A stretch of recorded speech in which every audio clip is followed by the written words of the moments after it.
Para você que está assistindo a série Tremembé e aparece o teste de Rorschach, saiba o que esse teste é e o que tem de verdadeiro nessas cenas. Como diria Jung, vou aproveitar aí a sincronicidade, né, dos temas. Eu acordei e estava vendo uns shots, né, do Facebook e tá lá sobre a questão do teste de Rorschach e aquela série do Tremembé. Vocês assistiram? Ai, não sei quem me indicou essa série, mas tô uma curiosa. Então, e aí agora, mais tarde, um paciente me manda uma mensagem: olha, eu fiz um teste de Rorschach na internet com isso. Aí eu falei, me envia, né?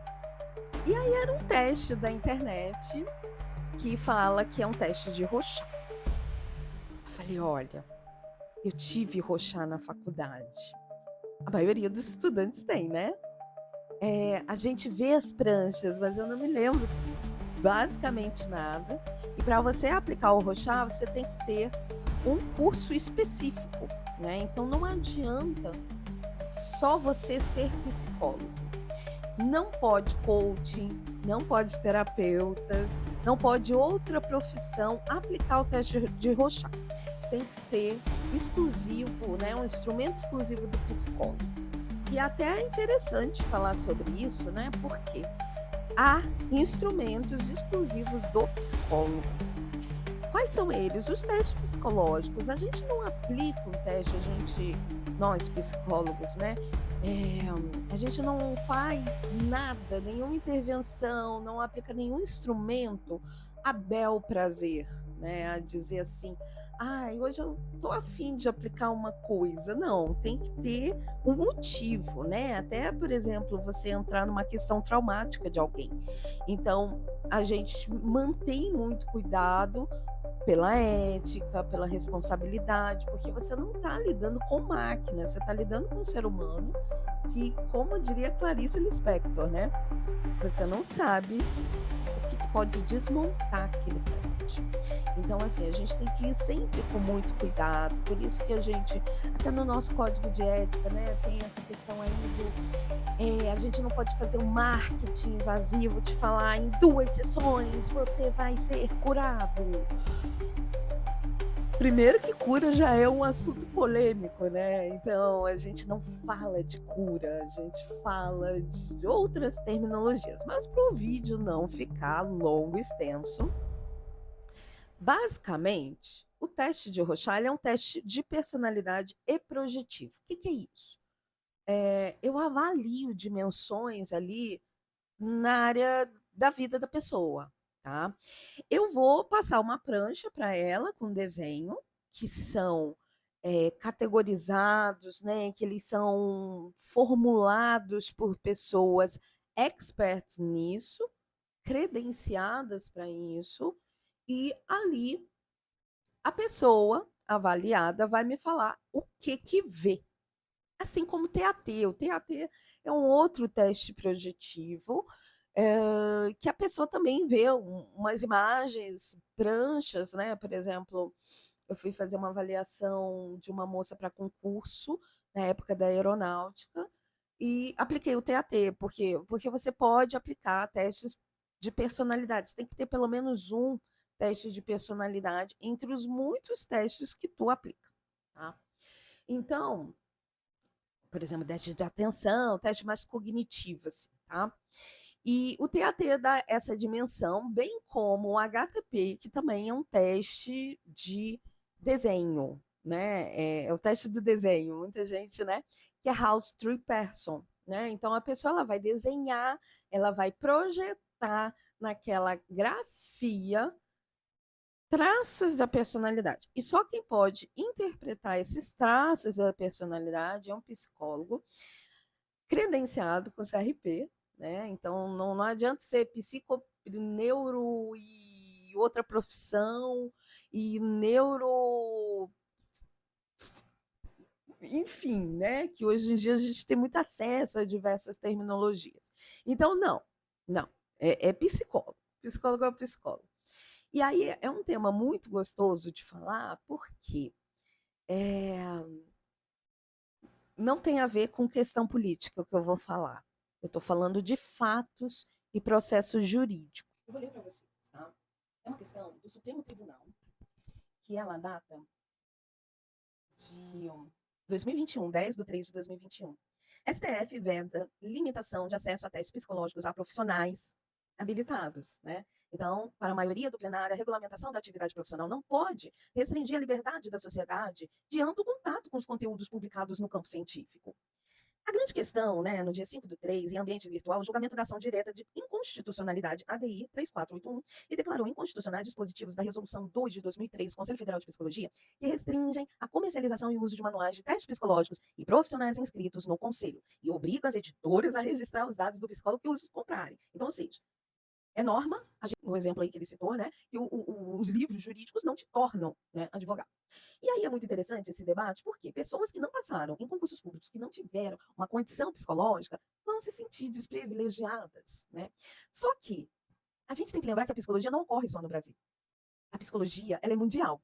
Inclusive, né, para Bureau do Comportamento, no FBI, é muito mais avançado as técnicas. Já pensou você, né, que está passando aí por uma avaliação psicológica, você saber de todos os instrumentos e o que precisa ser falado. O que aconteceu na Suzane é que, não sei se por ideia do advogado ou por ela, né, que mostra ali no Tremembé, é que ele leva, assim, os instrumentos do psicólogo e coloca assim, essa borboletinha aqui, esse negocinho, você vai falar que é sobre afeto humano. E aquilo está tendenciado. É como num vídeo que eu vou passar, que o entrevistado fala o seguinte, olha, não é só aplicação, não é só o teste, não é só uma testagem. Você vai me falar onde que está, o que você está vendo, e vai aprofundar.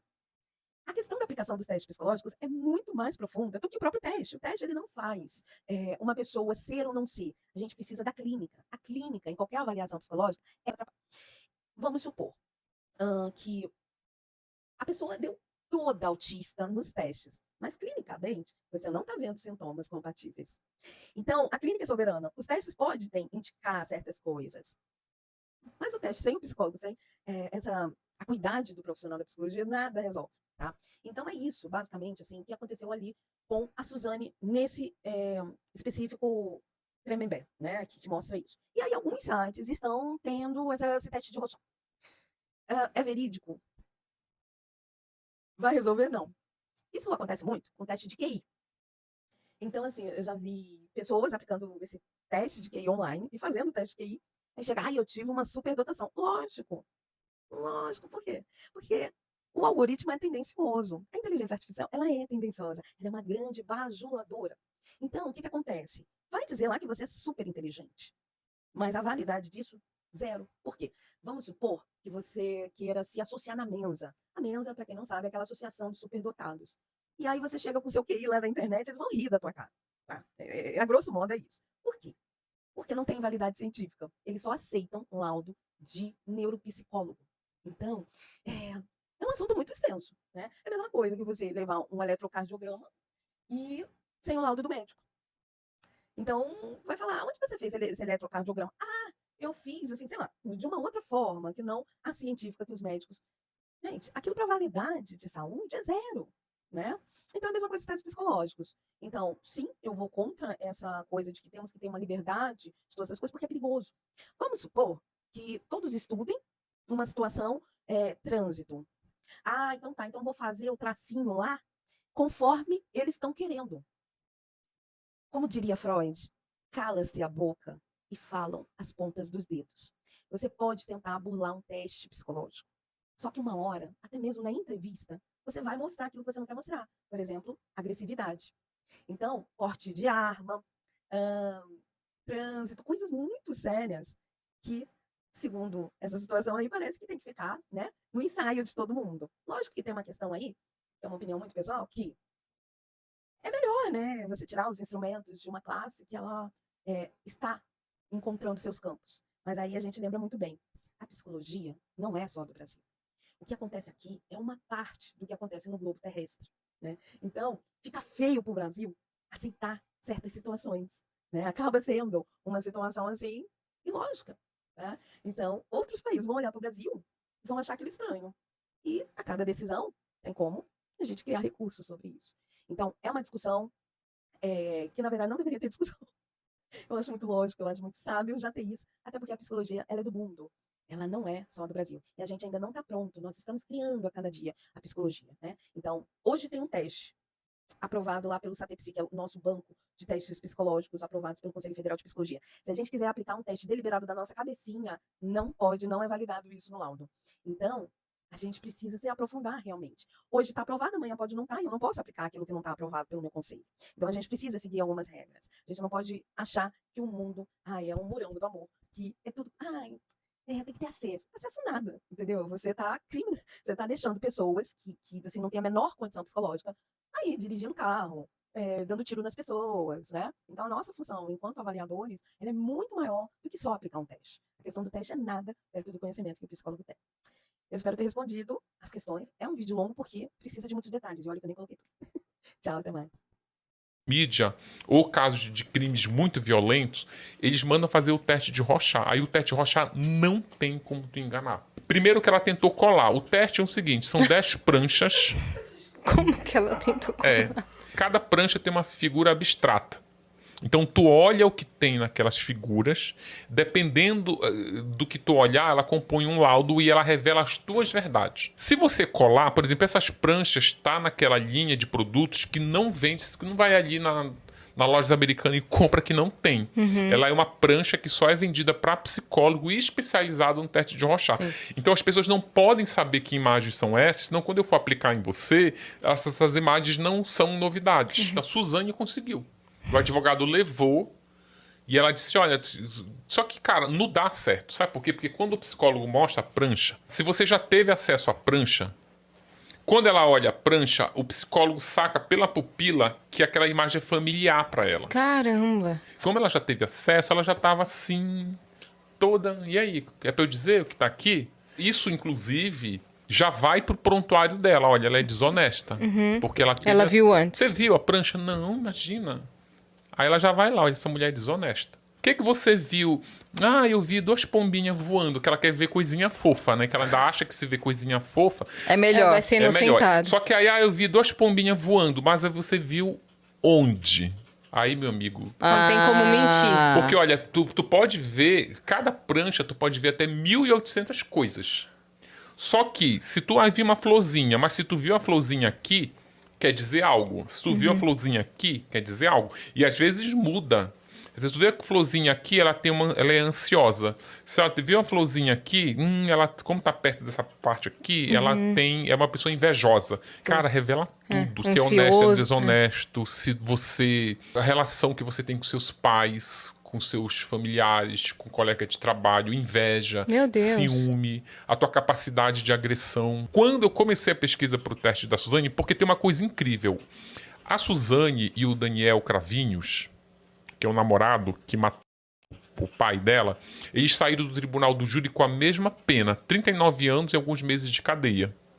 Só que o Daniel, ele tá solto, já tem quase 7 anos que ele tá solto. E a Suzane, ela continua presa. Por quê? Porque ela não passa nesse teste. E o Daniel passou. Ele provou arrependimento, e provou que não é capaz de cometer um crime de novo.